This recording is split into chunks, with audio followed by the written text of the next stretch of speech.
Hi there, everybody, and welcome to this Outwitting Wetiko series. I'm getting amazing feedback from you guys, and I'm really appreciating it too. There's still a part of me that feels awkward in a way doing it, and yet I know that we're using it for such an amazing force of light and evolution in this reality, but there is a part of me that just laughs because every once in a while I get these weird YouTube comments that are like from my normal podcast, right? That say things like, "This is not of light. This woman is working with Satan," and stuff. And I'm thinking, oh my God, if they knew about this series, they'd probably really be like confused about what we're doing. Anyway, that's okay. We know what we're doing, and we're evolved enough to be sophisticated, yet very wise and very planted and very godly in our motivation and purpose and application here. So it's with great honor that I'm doing this work alongside all of you, each of you. So let's get started, shall we? Okay, let's relax.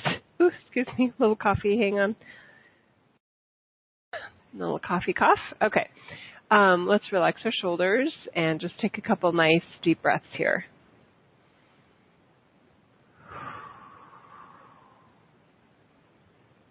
Okay. And I would just like you to focus for a few moments on your breathing and on the purpose of your breathing to keep your human alive, to keep the air moving in your body, for the purpose of light and love and the power of love being restored fully, brilliantly, gloriously in this reality. It is why we are here. It is why we incarnated. And it is what we are doing right now. And with that, I feel this beautiful, what I call Pleiadian blue, activating like a beautiful lightning rod or even like a sword of truth in the center of our being. Connected to our root chakra, all the way up to our crown chakra. And this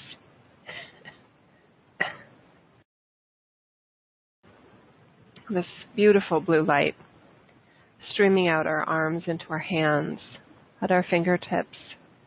You may be able to feel, with your eyes closed, the essence of the glow coming from your hands.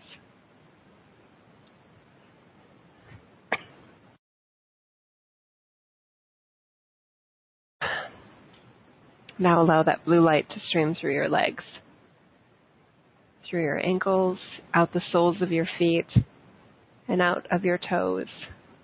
Again, pulling those shoulders down away from your ears, gently rotating your neck, and letting your crown chakra be fully activated by the light of God, of your soul signature. Love is here in you. That is the purpose of the series. To activate love by knowing unconsciousness in a way that humanity has never known it before, so that we can witness it, so that we can face it, so that we can restore consciousness by knowing unconsciousness. And Wetiko just said, "Nicely said." Thank you. Okay, very good. All right, let's open your eyes if you haven't already. And our dear sister, part of this group, Amanda, a couple hours ago posted a question, and I was just reading it as I was logging in here, and I really like it. So let me read this, because it's very relevant to what we are talking about, or will be talking about tonight. Okay, so it says, "I am not sure if I will be able to attend live. Last week's podcast sparked my curiosity on how malevolent off-planet beings have such powerful grasp on humans Do they use the Wetiko energy to manipulate and control people? Or do they have different methods? Is Wetiko able to take over a person's body or just their minds? Thank you, Jill and Wetiko, loving this series. So I believe what Amanda's talking about when she talks about last week's podcast, thank you for using the word podcast, Amanda, because that clarifies even more. So what she's talking about is the weekly podcast that I'm doing. So the podcast number 89 and 90, for those that haven't heard it, very relevant for this group. We don't come at it from the Wetiko angle. We're coming at it from the Guardian Council angle. But I think today's in particular, number 90, really, I don't know. I liked both of them. But anyway, her question is very relevant, and I'd like to hear Wetiko's side of it too. So let's just go there. So what she's referring to is that in the 89th podcast, the Galactic Council Update, Guardian Council Update, we, I just realized I'm using those terms interchangeably. That's okay. I'm okay with that. They are a Galactic Council. Okay, so what we were talking about is the Orlando shooting, which has been just bombarding us in the media, and it's like being shoved down our throats in terms of what it is and what it means and all of those things. So in terms of like that shooter, how was he taken over? How would he be used? And what Wetiko was just sharing with me as I was reading the question is he's saying, all I really need is somebody's mind. Sorry, you can hear my dog Samson barking in the background. It could be a coyote on the other side of the stream. Anyway, he'll show up at the door in a minute, and then I'll let him in and he'll wag. Okay. All right. So from Wetiko's perspective here, all I really need in a situation like that is somebody's mind. Of course, I can't just take over somebody's mind. Their vibration, their essence has to be a match for unconsciousness. This rooted in divisiveness, separation, hate, fear, wanting to exert power over another. Those are all in alignment with me, if you will, taking over somebody. And once I'm working with somebody's mind, then it's easy to kind of, if you will, give orders that can, of course, can always be refused, but they often are not. So then they're giving the orders, and then they're going along with it. There are ways that I use a voice in someone's mind once I have that kind of manipulation where I can sound like someone else. Sound like a parent, sound like an authority figure, sound like someone that they respect. And because they're already able to be manipulated, they don't question it. They don't question what I'm asking them to do. They just do it, which is sad, right? I mean, from a group like this perspective, how sad is that? That just because someone gave an order, they're like, oh, okay, they said to do it. They're clearly not thinking for themselves, right? They're not thinking about the value of another life. They're not thinking about the bigger picture. So that makes them weak in that regard to manipulation by Wetiko. Okay, there are other methods other than just taking over somebody's mind, and that's using the power of a group. There are situations where people in groups do things that they normally would not do. A great example is a riot situation where there is like this frenzy that can develop quite easily in a group setting, where the community starts to act as one. So in that case, if the energy is high enough and there's enough kind of rage or even excitement going on, the crowd can quickly turn into something that it would not normally be. Alcohol is another factor. So, okay, we've talked about mind, an individual mind. We've talked about a group kind of fervor or riotous sort of example. Also drugs, alcohol, health, mental stability. Also overall health related to gut health.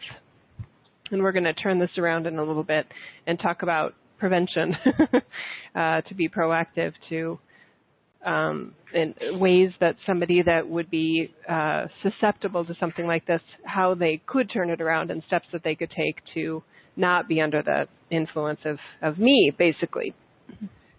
Okay, here's Samson. Hang on. What were you barking at? Baby, what was that?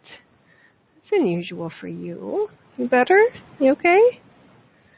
Okay, I'm glad you're here. Good boy. Okay, good. You stay right with us, okay? Mwah. Good boy. Okay. All right.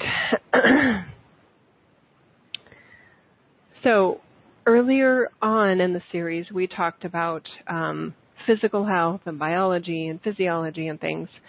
Gut health is a factor in mental health. Humanity hasn't made that connection as strongly as it could yet, but it will. I know a really healthy person by a very clear mind, and you can't have a clear mind, really clear, without having a clear, high-functioning gut microbiome. So that's exciting.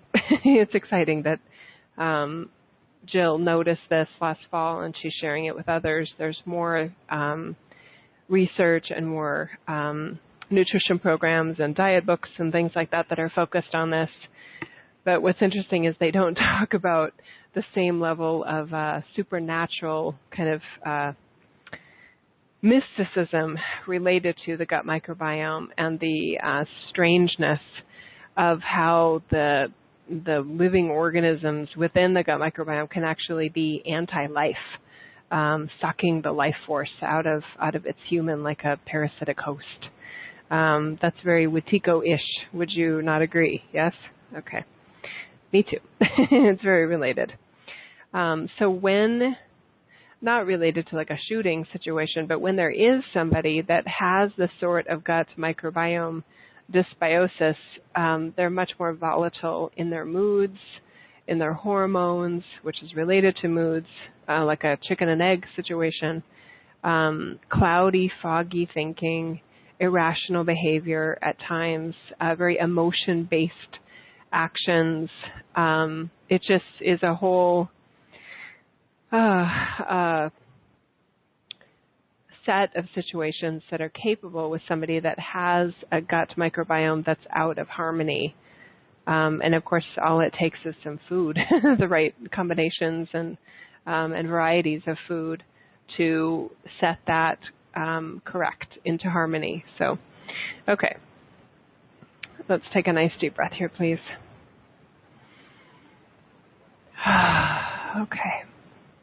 Okay. So now let's go in reverse to the list that we just made and back up to what could set it for light, right? We just gave the example of the gut microbiome, that all it takes is proper nutrition primarily to get that set in the right direction. Okay. Drugs and alcohol with some people doesn't have to be a negative. It can be additive. But for the majority of people that are using drugs and alcohol, it is distracting and can be disruptive depending on how they're using it and how often they're using it and all those things, why they're using it, the reason for using it, can be distracting to their light-based natural energy field. So sometimes the realization of it being a problem happens later on. There can be denial. Many that are naturally shy or introverted or insecure, the way that they use alcohol or drugs in to kind of loosen up and be themselves is fine, but in certain circumstances they may find themselves doing things they would never normally do, even to go against their own morals and values. So that's always interesting to see and disheartening, I'm sure, from a communities like this's perspective. Okay. A community, a riotous sort of group think that takes over, and individuals are just kind of caught up in the moment, and it becomes like a tribal sort of situation of bad. And isn't that fascinating how it doesn't tend to happen for good? That kind of fervor whether it's like the Watts riots from Watts, California in the 60s in California.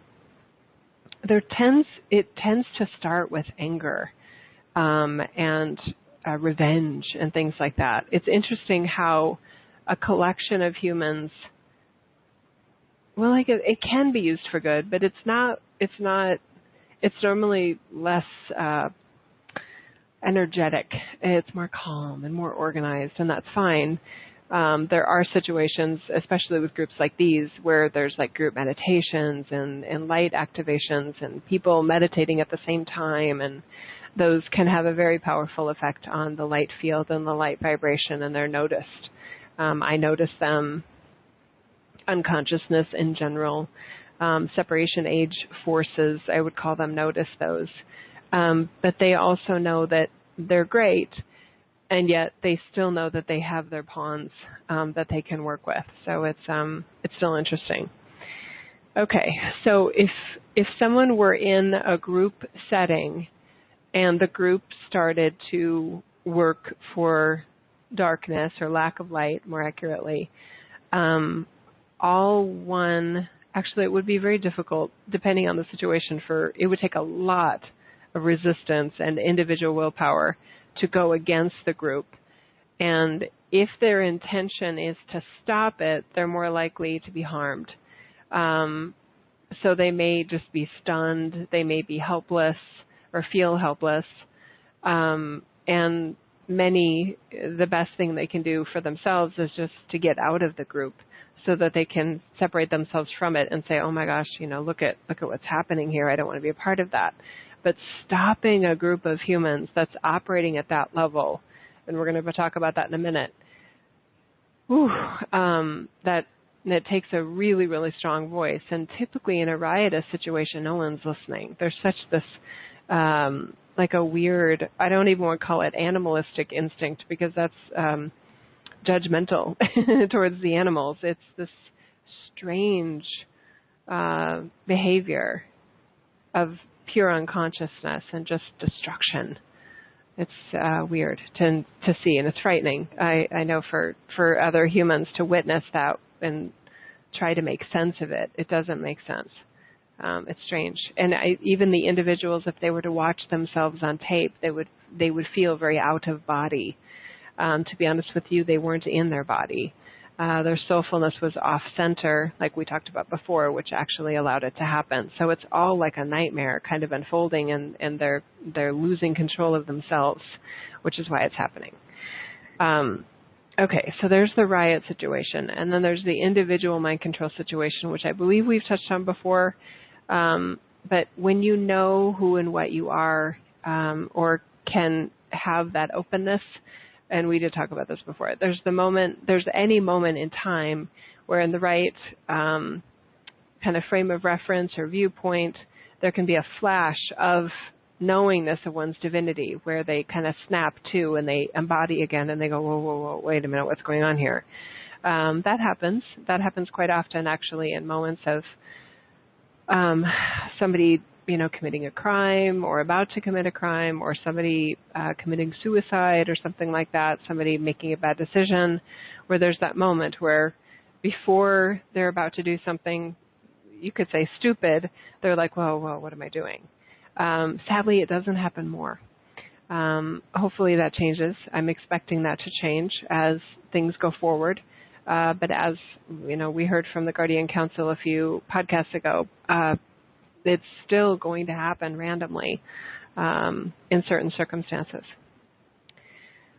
Okay, so let's go back to another point that we were making earlier. The superpower abilities of humans is very real. Most of you have heard stories of situations where, a slight petite woman or even a child has the power to lift a car off of somebody in the right situation. Your medical and research devices love to talk about the adrenaline rush and, endorphins and those sorts of things to try to explain it, but it's much more than that. When the love for another person and the want to help another is there, there is a supernatural ability. And think of the power of that for all of the things that this group does. Yes? Okay.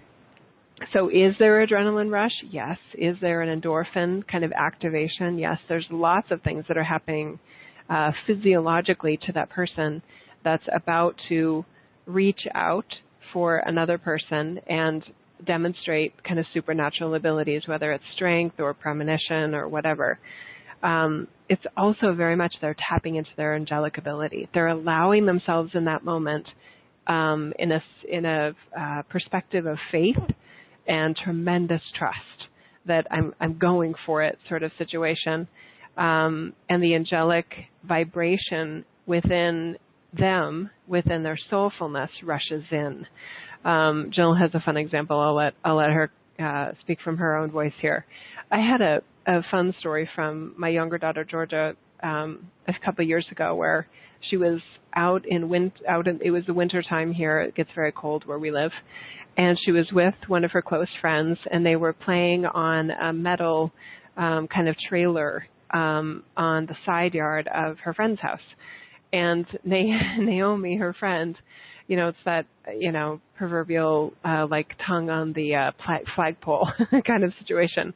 But I think it was her lip, for some reason, was wet or moist and got stuck on the metal. And Georgia came home and she said there was this moment where Naomi, and I'm not going to use words exactly, but there was one way that she said it that was really interesting.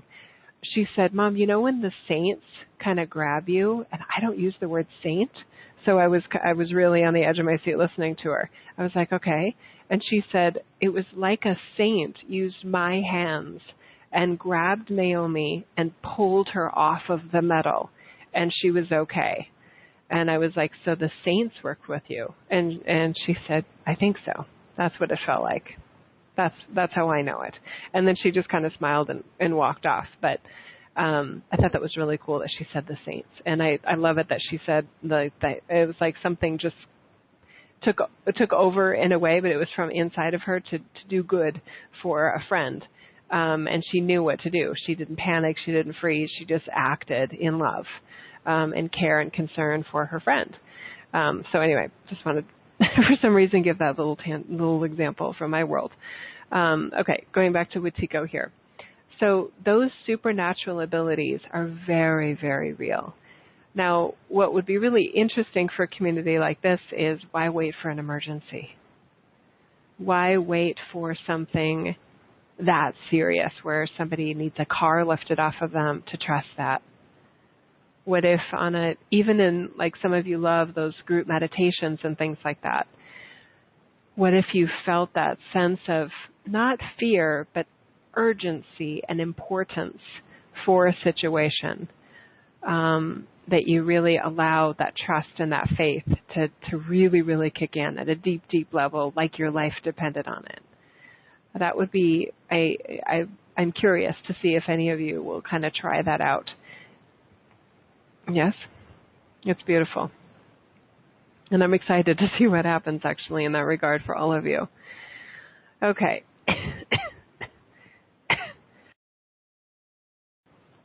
Have an interesting little cough here that wasn't there an hour ago. Okay. Now, also related to supernatural abilities, there is a supernatural rush, unfortunately, that happens with somebody that's doing harm as well. But obviously, it's not coming from an angelic force. It's rooted in rage and hate and fear, not love. Therefore, it's not as powerful as as the light-based energy that we were just talking about, when it's love-based and care-based.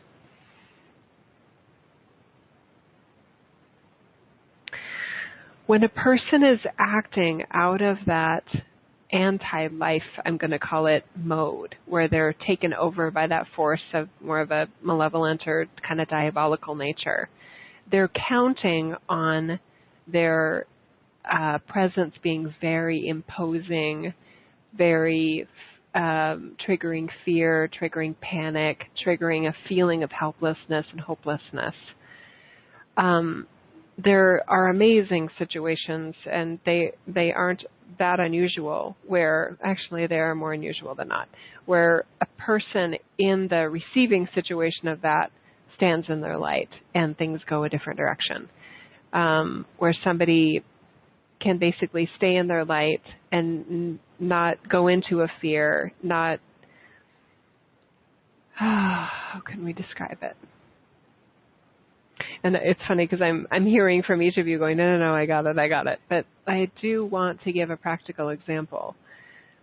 If this group were in a situation where something bad was going down, it's possible that your vibration could allow that person that's under the influence of Wetiko to kind of snap to.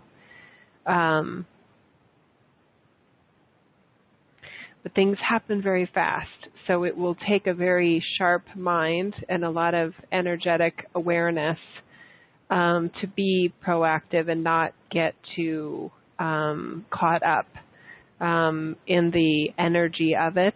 It is a bit like a spell that kind of falls over the group, almost like a paralysis, and they're counting on that. But a group like this is quite impervious. In other words, you are like immune in many ways to that sort of fear-based spell. So trust that, know that. I don't see a group like this being involved in a situation like that. They're still very, very unusual. And when I see all timelines, they're still very unusual. But it is interesting to know that there was always a chance that it could have gone differently, even though in historical sites it went the way it did. Okay, let's relax our shoulders here.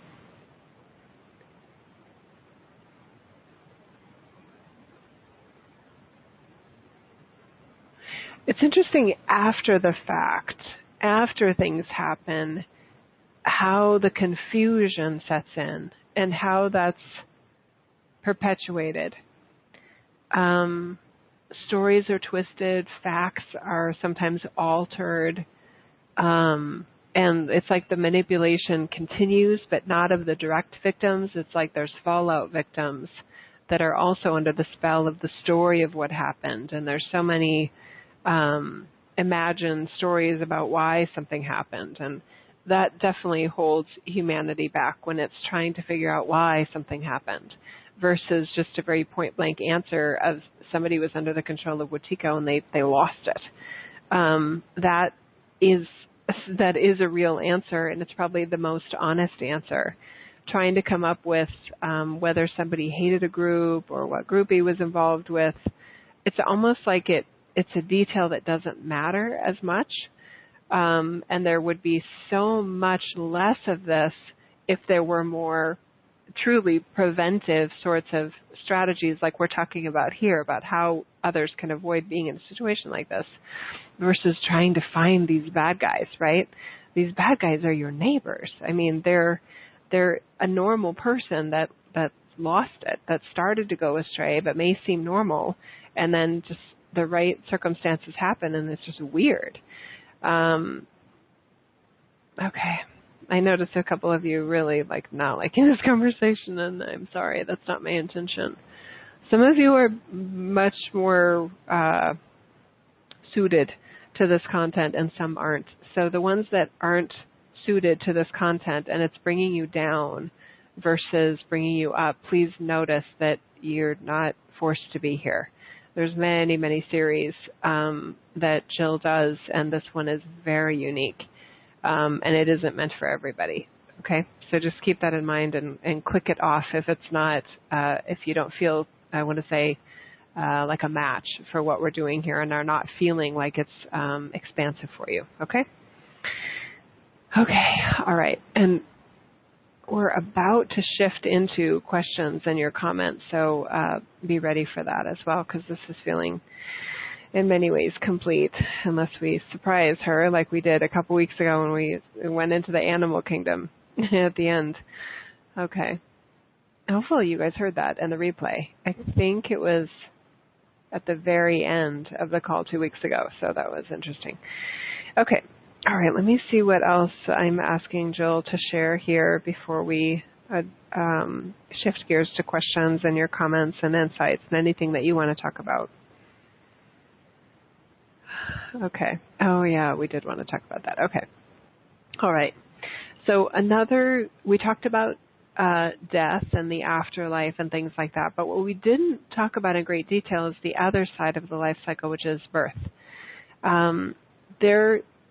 I just want to confirm that as a soul, you pick your parents, you pick your birthplace, you pick economic status, and we did talk about that in general. But think about the implications of that. I don't know if you felt that as strongly as you might wish to, in terms of if somebody was born into a war-torn country that's been, in a state of unrest for hundreds of years. They knew that going in. And even a country that had been stable but then all of a sudden gets unstable, that soul knew that as a possibility when they decided to be born into that. So when you kind of create your journey, there is a review panel and there's a broader set of plans. And of course, that's not predestined in certain circumstances, but there's like another set of the file, is the best way to describe it, that says, okay, now we just want to make sure, like a full disclosure, that you know that these things are possible for you individually, for your community of where you're being born, where you're choosing to live, and your parents and their heritage and all these possibilities. That's known. Our partner's still unsure about kind of what to do with that information. It doesn't make her not care, or it doesn't make her any less compassionate towards somebody that's born into a very unstable situation, whether it's like Syria or even Egypt, Rwanda. I mean, there's so many examples of places in the world where it's a very tough life. The so-called stable countries have their own version of instability.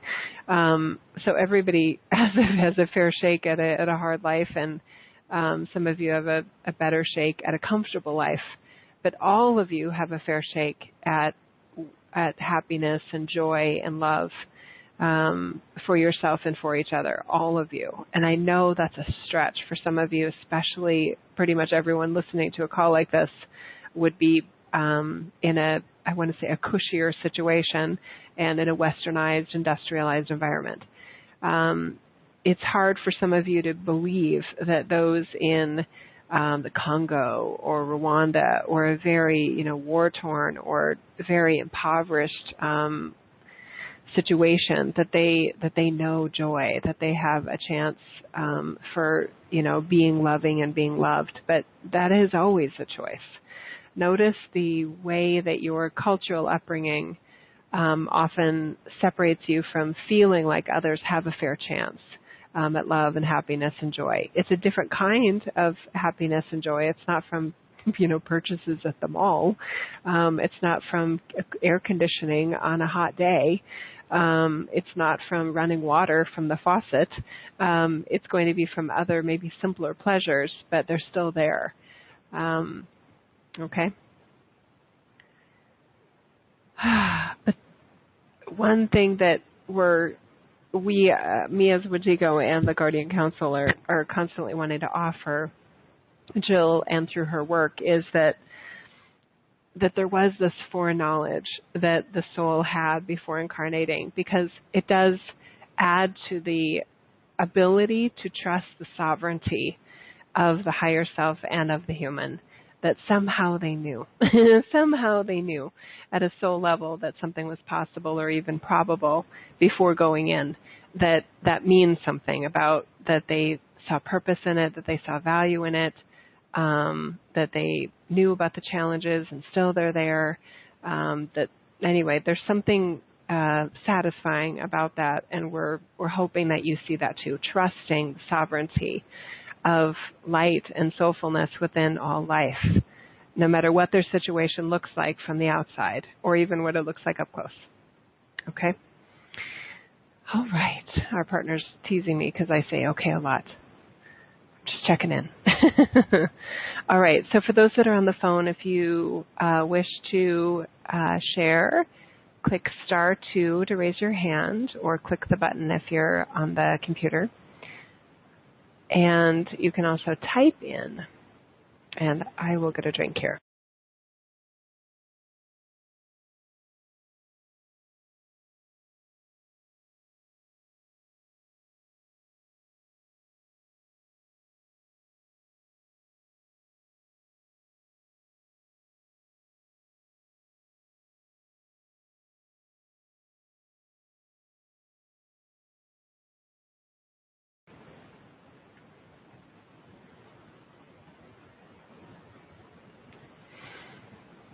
How are we doing, everybody? I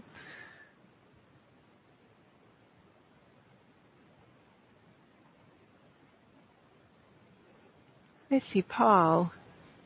Hi, Paul. Hi, Jill. How are you? I'm doing good. Yes, this was a really interesting session. Thank you.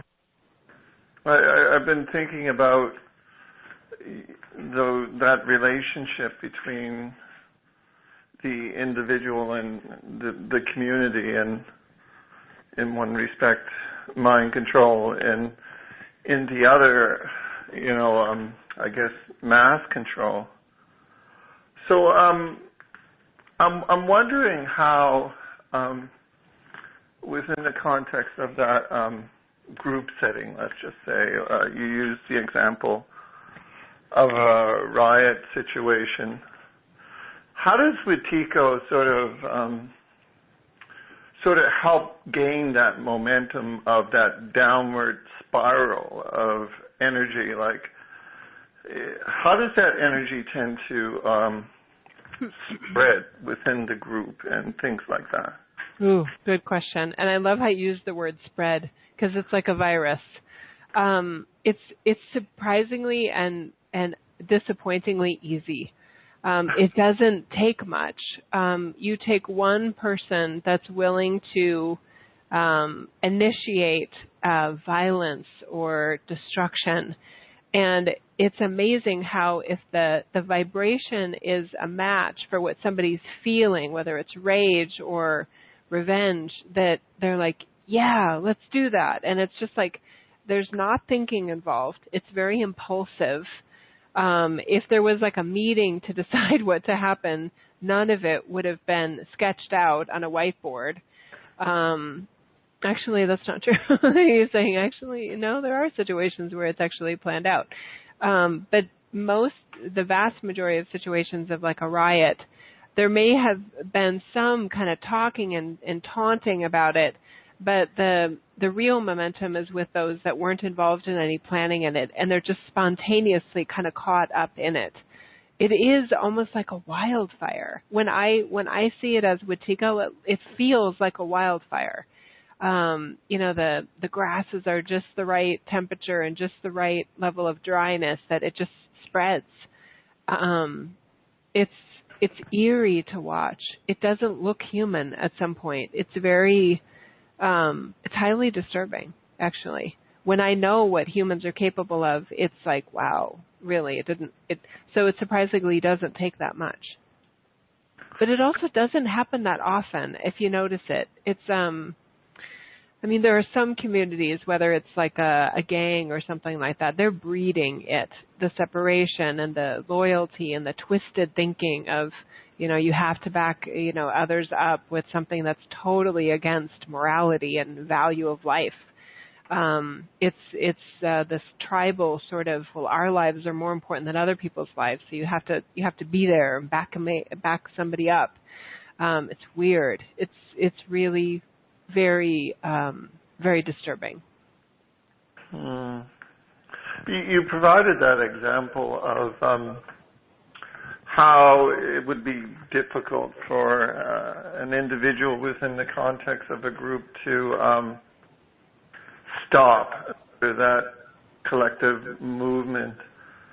And I kind of recall, I think it was from a previous discussion, that I think you describe this idea of how an individual, like let's just say, with a bright light, can sort of affect more change than, let's say, a group of, and this doesn't sound good, but let's just say where their light is somewhat dim.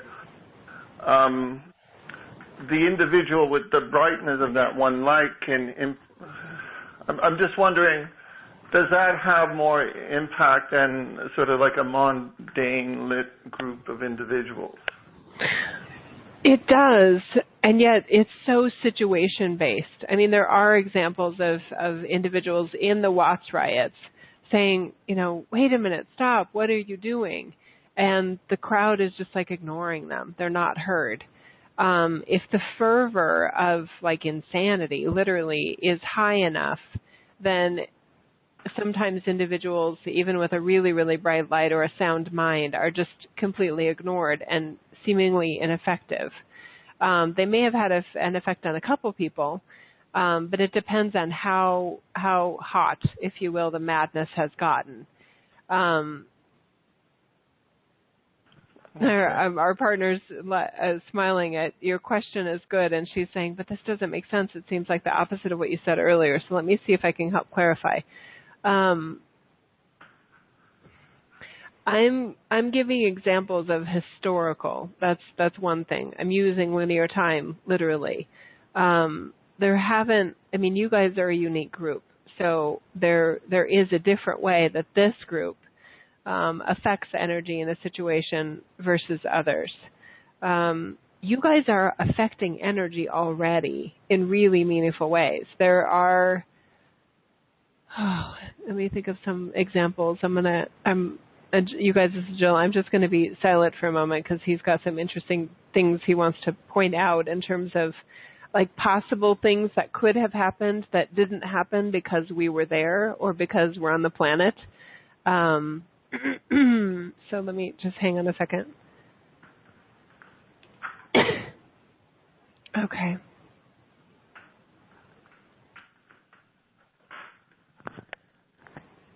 Some of you can actually think of examples where you were in a situation or you witnessed a situation or observed even as just a situation where something could have gone bad and yet it didn't.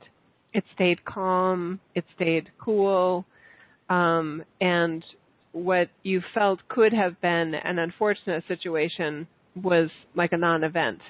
That doesn't have to mean everybody, saying kumbaya and, cried, tears of joy at the release, but that nothing happened. And it's hard for me to point those out to you because for some, it's hard for you to imagine what could have happened because it didn't happen.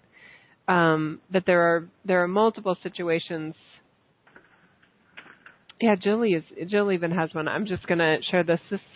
There was a weird situation where I was I had the girls with me, and we had just picked up my husband, Jeff, from the airport. It was probably about 10 o'clock at night, dark, and we were driving home, and we were behind a car that had, and it was dark, and there's deer on that road quite often, so I was turning on and off my brights occasionally and turning off the brights when cars were oncoming so that I didn't obviously blind the other drivers. But the brights went on, so when nobody was coming towards us in oncoming traffic on the opposite lane, it was a 2-lane highway, so that I could see if there were deer and just have, maximum visibility. So we turned in our neighborhood, and the car ahead of us also turned in the neighborhood, and then he did this really erratic U-turn to pull behind us, and then he pulled up next to us. And he got out of his car and he was pulled right up next to us, and he rolled down his window. I could feel that he was not right. And so I'm driving, Jeff's in the passenger seat, and the girls are in the back seat. And I'm getting nervous just thinking about it because it was so scary. But I was calm, and Jeff was calm, and this guy was like, what were you doing? Why were you flashing me? That was so rude. And I said, I was looking for deer. To me, I was just very calm, and he was wanting to like egg us on and like have an event. He was probably disappointed that it was a family versus just a single person, because he wasn't satisfied with probably the way it went. But we stayed very calm, and I said, well, I was, had my brights on for the deer, but I wasn't flashing you. And I tried to explain very calmly, but I used very few words. I just, was very pointed, very direct. And then he just kind of, he said something, and then he drove off. And the girls were quiet throughout the entire thing. And then Jeff and I just kind of looked at each other, and he just said, that was really weird. And I was like, yeah. And I said, I feel like that could have gone like a totally different direction. And what Wetiko is saying right now is that could have gone like really, really bad. That guy was capable of like really, really bad things, really, really bad things. So we averted like a really serious situation. Thank goodness, thank God, by staying calm, by staying cool, and by not, I want to say, fulfilling kind of his invitation for drama. So that's just, a very practical example of doing nothing, and all of a sudden somebody invites you into drama, and it could have gone bad. He was alone. Had he been with other people, and had them be caught up in the drama too, and the anger of making it a big deal that the person behind you has their brights going on and off. To Jeff and I, our truth is that brights are dimmed for somebody coming towards you. If you have somebody with brights behind you, you just adjust your rearview mirror so that they don't affect you, or your side mirrors or whatever. It's not like, Anyway, so it was just a really interesting, different belief system about what brights are for and what's rude and what's not rude. And anyway, it was really, really strange. So what we're saying here is that there are many examples that you can probably think, everyone on the call can probably think of in terms of, yeah, there was that one time. Those are actually, I can probably think of 10 examples for each and every one of you. But they're, in a way, they're not productive, because what really matters is that when you recognize your choices, and this is what this is all about. Everybody has choices in all of these situations, and the ability to stay in your light and in your empowerment to do what you feel led to do, to stay in your body, stay present, stay in the light of God, can actually thwart something from even going to that place of spreading like a virus. So it's really interesting. In the right phase, the right stage of a group drama, things can be squelched dramatically. Paul, does that answer your question? It's a great question. Most definitely. No, that's great. I'm almost tempted to try another quick one there. Yeah, go ahead. You mentioned, I really like, you provided that example of having some supernatural abilities, and I think what you sort of contextualize it is when the individual has this sort of tremendous amount of faith and trust, and hang on, Paul. I've got something that disconnected, and I need that connected. So just wait just 1 second here. Hang on. Oh, what did I do? I was trying to move the speakers closer, and then I unplugged something. Hopefully I can figure this out. Okay, that to that. Oh, dear. Okay. Oh, I see it now. Okay, thank you. Okay, Paul, can you hear me? Yeah. Okay, sure. I apologize for that. No. Can you please continue?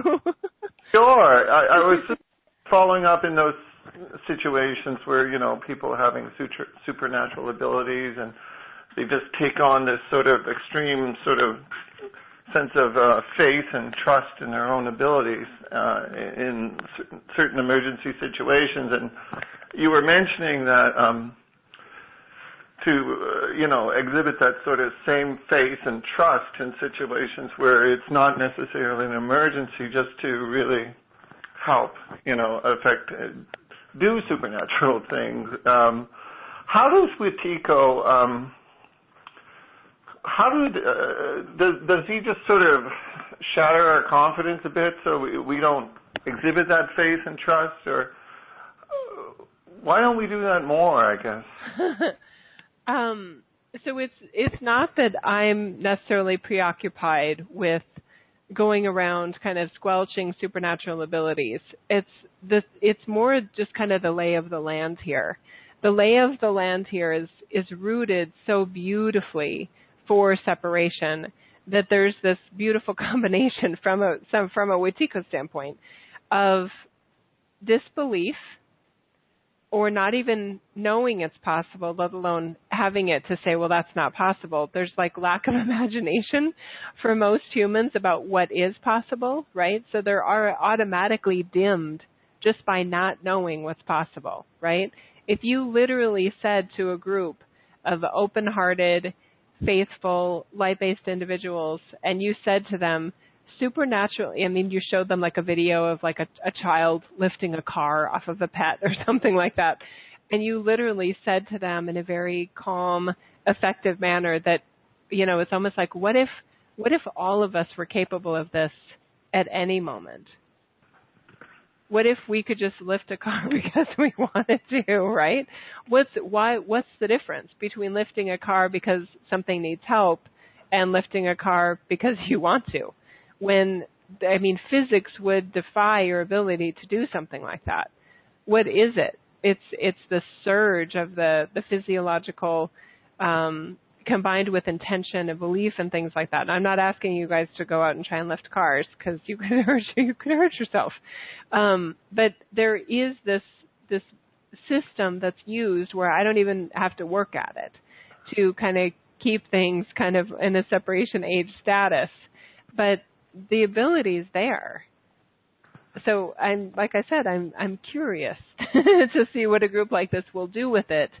And it isn't about, and we talk about this a lot, that it isn't about spiritual gifts and things like that. It's more about there are situations that have demonstrated the supernatural abilities in multiple ways of humans. And I prophesy that a group like this will continuously demonstrate supernatural abilities in everyday life more and more and more and more in non-emergent situations. Okay. That's clear, Jill. It's almost like expect miracles from yourself, right? Mm-hmm. Wow. Thank you so much, Jill. You're welcome, Paul. Take care. You too. Bye-bye.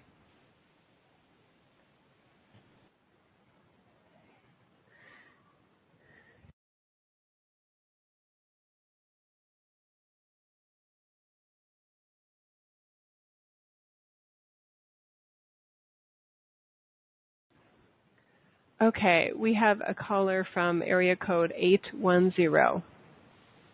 Hello? Hello?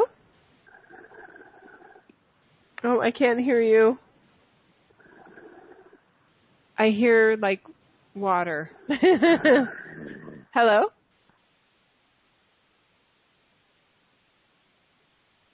So area code 810, I'm sorry, I can't hear anything. Maybe you want to type in a question. There might be something going on with your microphone. Okay. All right. This is interesting. I love Paul's question. Well, we're just taking a minute here to see who else wants to share or offer another kind of topic here. It's funny because there's a part of me as Jill, I'm like, I want a better answer, but I also appreciate that what Wetiko is pointing out is things that we have the power of setting in motion. That's where our creator ability kicks in. So it's funny because part of me as Jill is like, I want a really nice answer about do it this way. You know what I mean? But yet I also see that he's just kind of like pointing to things like, you know, humans have done this in these situations. So, you know, what's stopping you from doing it in other situations? Not as I know the answer and I'm not telling you, but you may want to think about that. So it's funny, as human Jill, I'm kind of listening to the answer that we gave Paul, and I'm slightly like, or I'm mildly unsatisfied with the answer. Like, well, that wasn't really a great answer. I'm unsatisfied with that. And then he's just kind of looking, Wetiko's looking at us and shrugging his shoulders like, hey, I'm trying to help you guys realize that there's many ways that you may not realize what you're capable of. And why not look at it in a non-emergent sort of situation? Yeah, that's true. That's really true. And I look at it even in terms of not saving anyone's life necessarily, but I mean, even like the podcasts that I do on a regular basis, or the private session, well, really all the work that I do in this regard. I mean, it is supernatural. It's not lifting cars, but it's just as, I want to say, unbelievable and incredible to me that I do what I do and I'm connected to what I do and what I have connection with. To me, it's just as like, wow, as lifting a car off something. Yeah. Anyway, that's that's how it feels for me on the inside anyway. Okay. Okay, you guys, we may have a short call tonight, and I'm okay with that. I'm here for you. Okay, area code 810. I'm going to give it one more try. Hello? Hello? Oh, I so want to hear you. It's so weird. I just can't. Area code 810. Oh, bummer. No, nothing. I know there's somebody there. I hear something, but it's just not coming through. Okay. All right. So if you're typing, type fast. Okay. Hmm.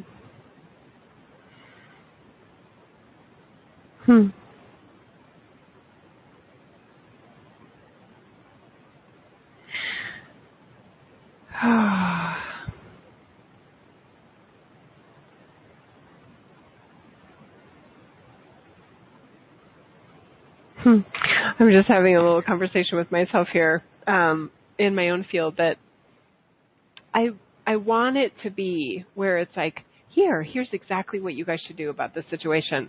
But I realize that that's not kind of the context for this series. But I'm like, but it could be, you know what I mean? We could like weave in other things from the Guardian Council and from our higher selves and our teams and so forth to do okay, here's what we recommend. And we've done a little bit of that, but I also feel like that's what we do in the other work. And what makes this series unique is the information and the insight from Wetiko and how he works in this reality. So I'm kind of okay that we're not doing the other part of it in terms of let's all make it feel good before we go. Because sometimes it just doesn't, and I'm not feeling great right now either. Okay. So what do we do? Where do we go from here? Okay, I'm just going to relax my shoulders. Mother Mary is actually coming in, and she's got something to say here. Let me get quiet and go there for a sec.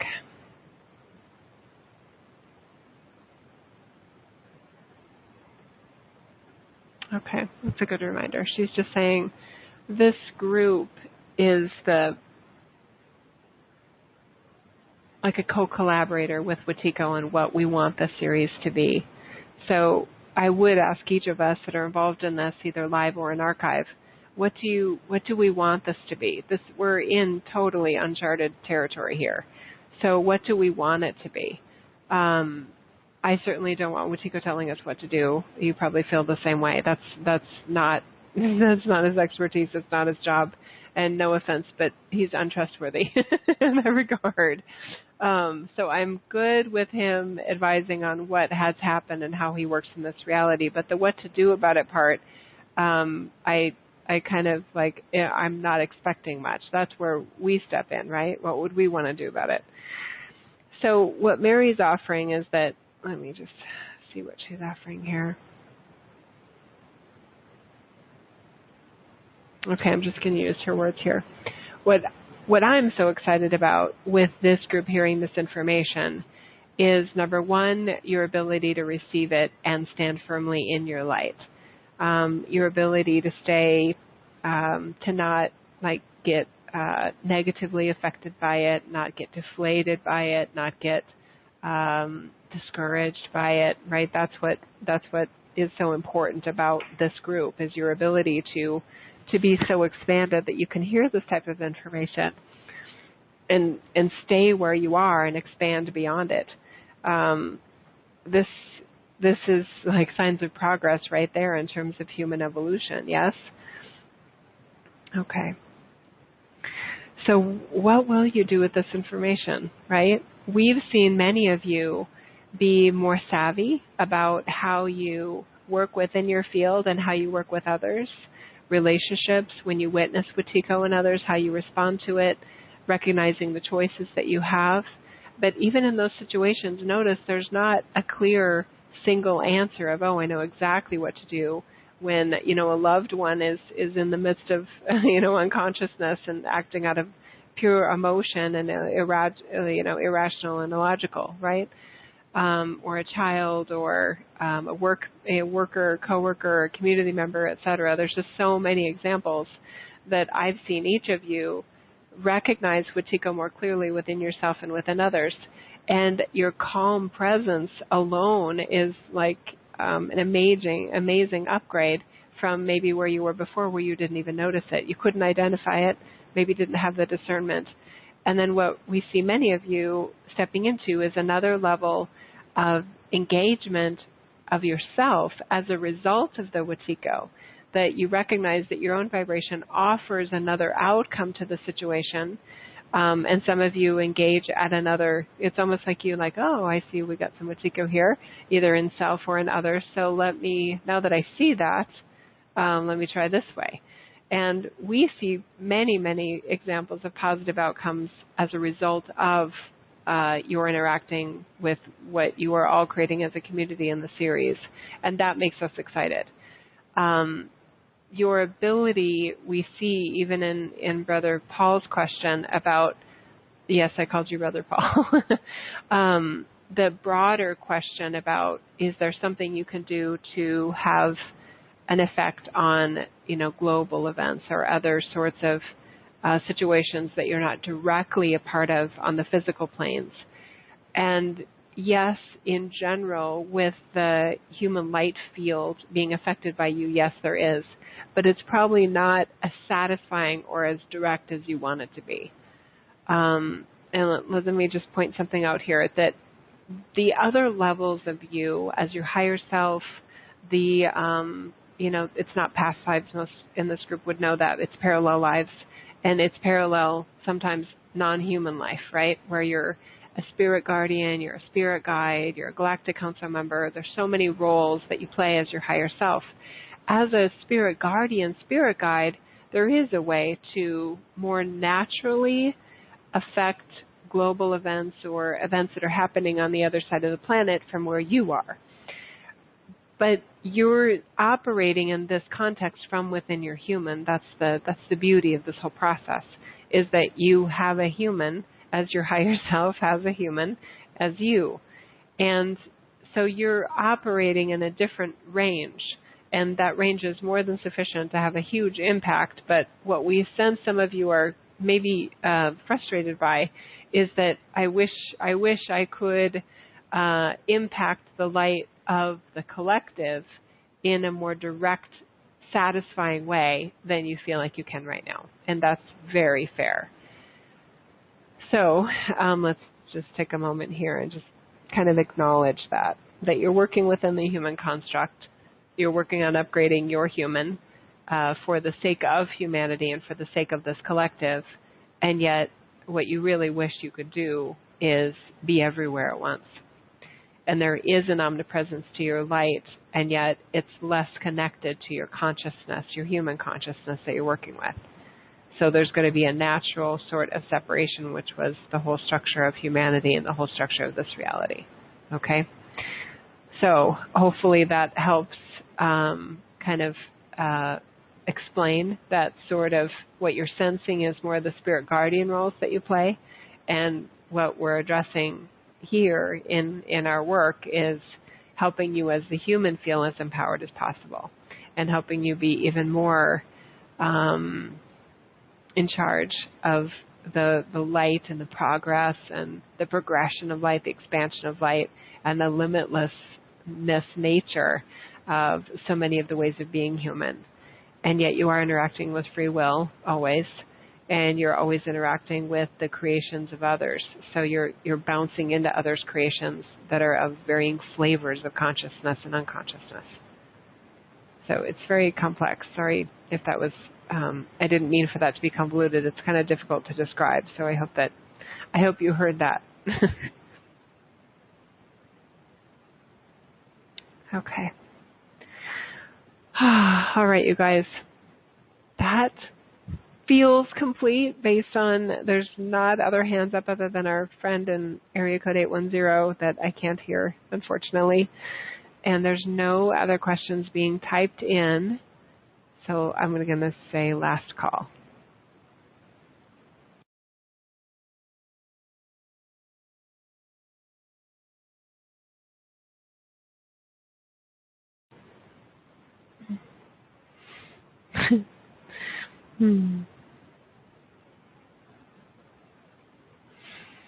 And I do recommend that everyone here, if you haven't listened to those, especially the most recent 2 podcasts, numbers 89 and 90, I do recommend those strongly. It's from obviously the different perspective, but it feels very relevant. And if you haven't heard them, there was a lot of great information, and it was very charged in a positive way, I felt, and I hope that you do too.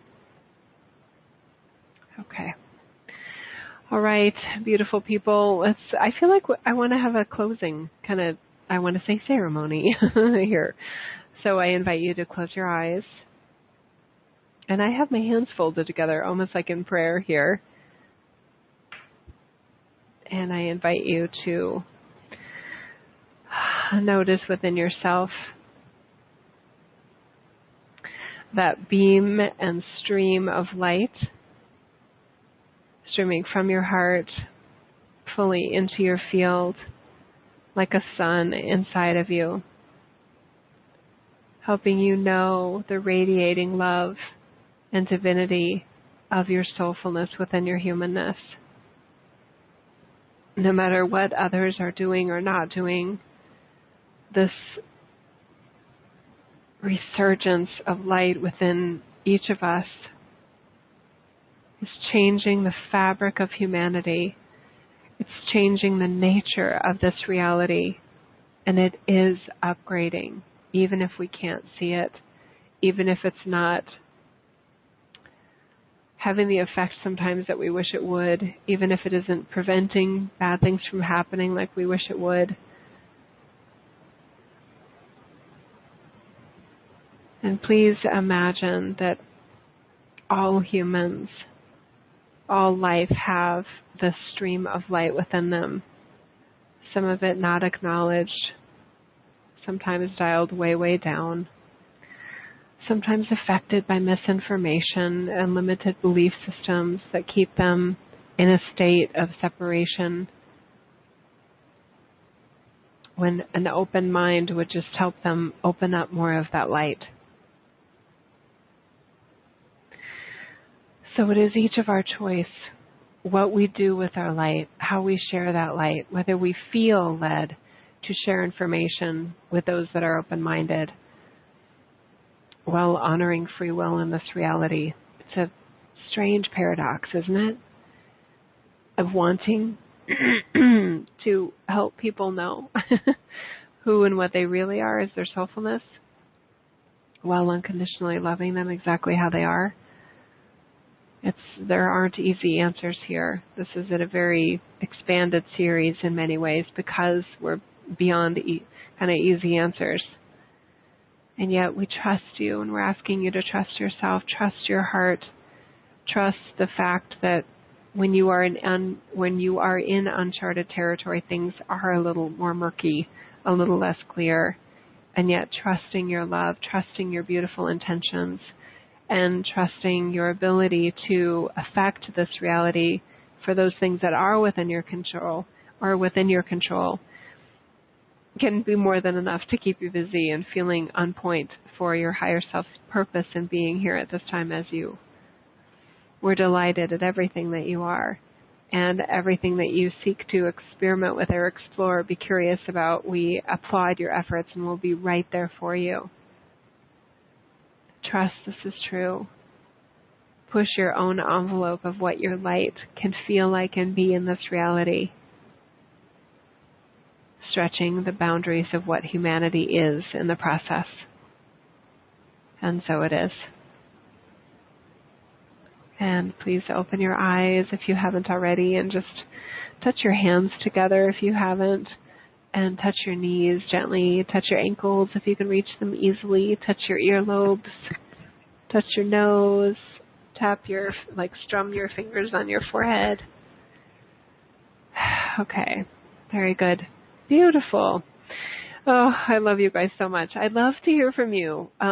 There are different ways that we could go with the series, and I'm curious about different areas that you may want to go. Otherwise, I'll keep going based on what I'm led for, but I care about you, and if there are specific things that you're curious about, like Amanda was when she typed this in, that's